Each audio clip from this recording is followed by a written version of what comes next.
Hi there, YouTube. This is Big G from hot South Africa. One of the biggest gripes I have as a collector is how seldom you ever find the documentation that went with the machines that we collect. Why didn't everybody keep the boxes, the catalogs, the advertisements, the magazines, the books, etc.? It is so difficult to get hold of these goodies.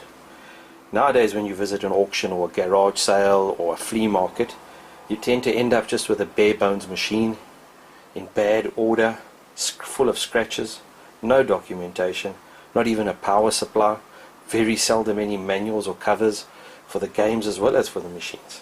I just think this is such a big pity, as we've lost out a lot of history that went with these machines.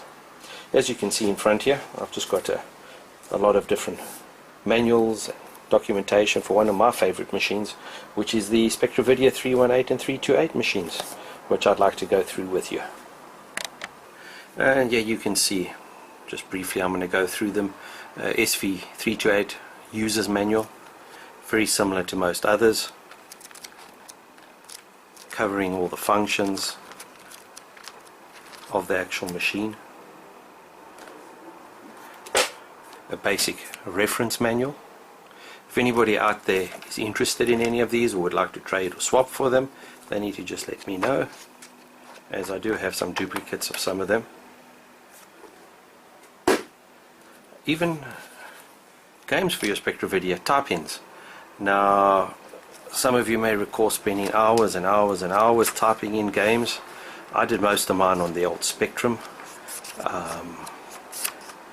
was a lot of fun, sometimes with very little reward, as a lot of these games are actually terrible, very basic, but most of the fun was in actually getting them working. Even a Z80 assembler for those that were into machine code programming.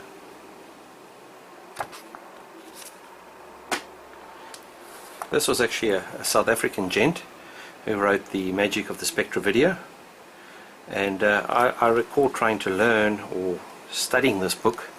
Didn't get very far. Programming is not for me. I just find it boring, and I far prefer enjoying the fruits of others' labours in programming games and so forth. But still, very interesting. Another book by Ian Sinclair, also just covering off basic programming and so forth.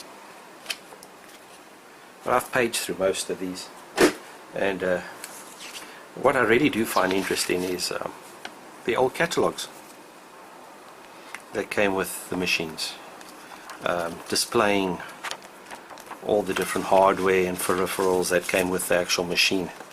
And 318 at the top is a particular favorite of mine. Just love the way they incorporated the joystick in the actual rubber keyboard. Very solid, well built machine. The 328. I recently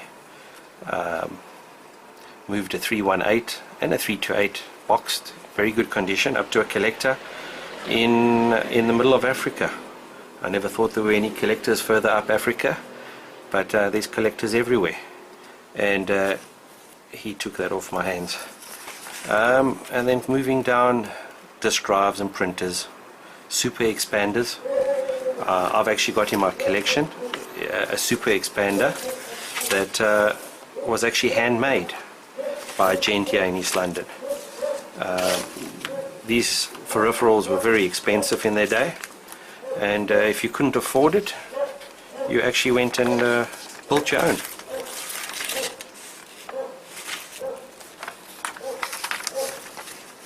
And maybe one day I'll do a video on that, because it's actually very interesting.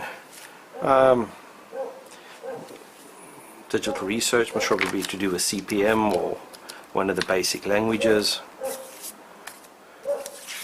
A nice big full color ad.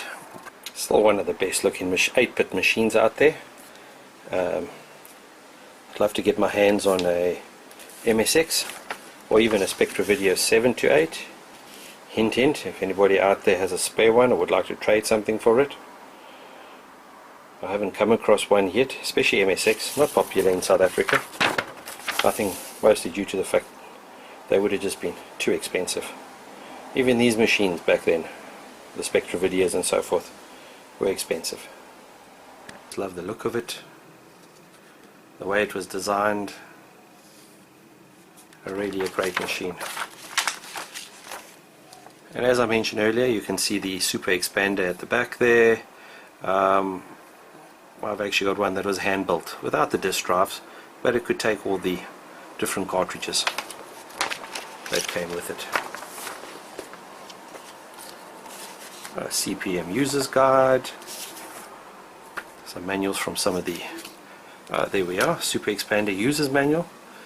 So somewhere out here in my hometown there must be somebody bought an original super expander, which I'll hopefully be able to track down one day before it ends up on a rubbish heap. And then just some warranties and system overviews for some of the machines.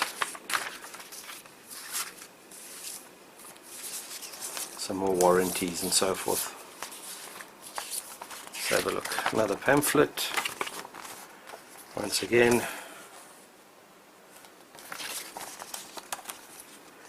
And well, a lot of the software, or some of it, came with the machine when you actually purchased it. I do have most of the joysticks. A lot of it, unfortunately, I've moved on and to other collectors. One thing that I've done over the years is that if there's another collector who collects a specific machine and he wants to trade or buy something from me, then I'll move the machine. And then part of the enjoyment for me is the actual hunt and actually finding these machines. And if they end up at another good home, so be it. Somebody else can actually enjoy them. And also for space constraints, I simply just don't have sufficient space to keep everything. Just some of the manuals that came with some of the carts, and then most of my software, or a lot of my software, was taken by that collector Aki up in Africa. But some of the bits and pieces I've managed to find in boxes that he didn't take. The assembler, the disc that came with the magic of the SpectraVideo. Oh, what is this? MSX SpectraVideo. A lot of the tapes and games operated on both machines. It's a pity a lot of the documentation has been lost over the years. Most people have discarded it, which I find to be a very big pity, because I've enjoyed going through the brochures, and this is just one of the machines that I've managed to keep a lot of the documentation for, and yes, I found it very interesting, and hopefully you have as well, for one of my favorite machines.